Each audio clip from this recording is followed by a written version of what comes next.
idol, ang pasyon na ito para sa pamamahagi ng konting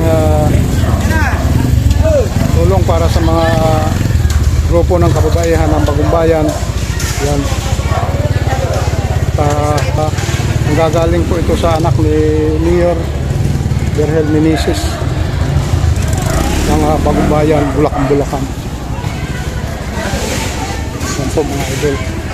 Sir, sa vlog pa lang ito. Sa vlog lang po ta, sir. Pa-set out naman dyan sa mga tropa, sir. Sa ano? Sa Bagumbayan to, Bagumbayan. Ayan po. Yan ang nakalagay dyan. Mayor Berhel Meneses. Ayan po. Set out dyan sa mga ano. Ang pangalan, sir? Tony Tolentino. Ayan, si Sir Tony Tolentino, ang ating barangay deputy ng Bagumbayan, Bulacan. Yan po. Sa ngayong mga idol, katatapos lang po ng pamamahagi nitong para sa grupo ng kababaihan. Siyempre, sa control na rin ng anak na itong tatakbo na si Ma'am Rone Meneses. Yan po, anak po ng kasalukuyang mayor ng Bulacan, Bagumbayan, ano? Yan. So dito lang po yan sa may covered court ng katabi ng barangay. Ayan, ginanap itong pamamahagi po ng kunting biyaya. Yan. Tatapos lang po yan.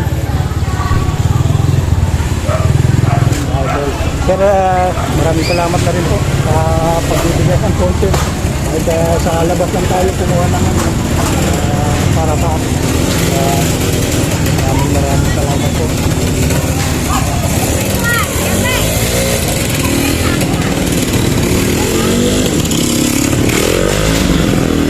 Ito sir, makitid lang itong daan natin, ano? Kaya pagka medyo naparadahan na ng isang part ng tricycle na medyo ano siya, kailangan maalalayan talaga dyan.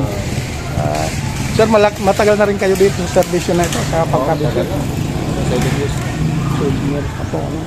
Talagang matagal na po ang nawakan itong first mong pagkabisyo. Ayan. Gusto naman sir ang pagiging deputy dito sa barangay na ito. Ayan. Kahit paano para sa mga susunod na henerasyon na lang, ano, kahit paano kumatak na yung pangalan niyo dito. So ulit sa ano pala ako sa Malolos. Airport dyan. Nagbigat ko. Yan. So bali dito ako ngayon sa Barangay Bangkal. Kami yung mga nalikas dyan ng North Bay. Yun nung lumipat sila lahat to. Opo, yung mga galing sa Rilis. Ilagay kami sa Barangay Bangkal. Bawi, mga ayan, halo-halo kasi marami itong branch ng Northville. Kasi mahabang Rilis pag dinirito mo yan.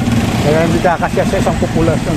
So nasa 8,000 na yata family yung sakop ng Northville. Oo, marami. Napasok ko na rin yun. Oo.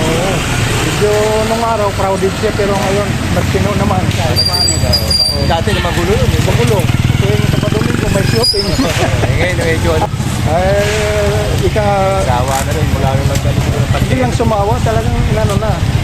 Linas out na rin sila. Kasi ang mga kalaban nila yung mga original na taga doon. Old Bangkal. Hindi man maobra na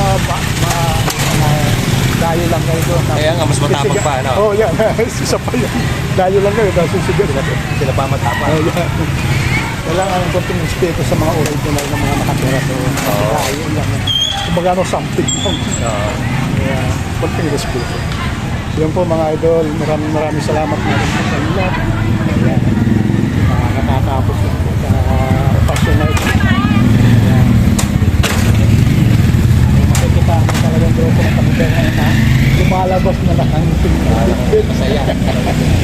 Kung sana lang kasi yung gano'n.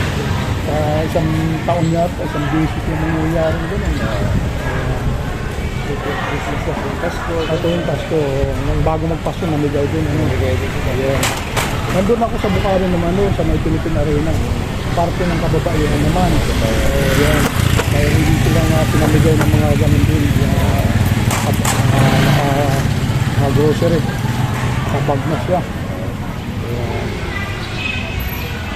So itong sir, medyo tahimik itong lugar na ito kaya napakaganda ng itong control na. Oo, ano na yung kapito. Talagang ginagalang siya rito.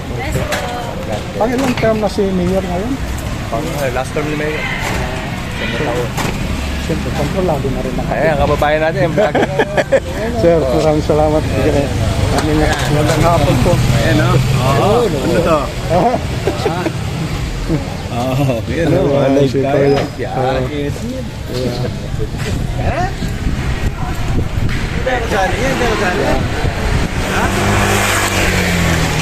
Sir, maraming salamat ha. Sige. Thank you so much. Ingat kayo dyan. Thank you. So yun po ang barangay hall ng Bagong Bayan, Bulacan.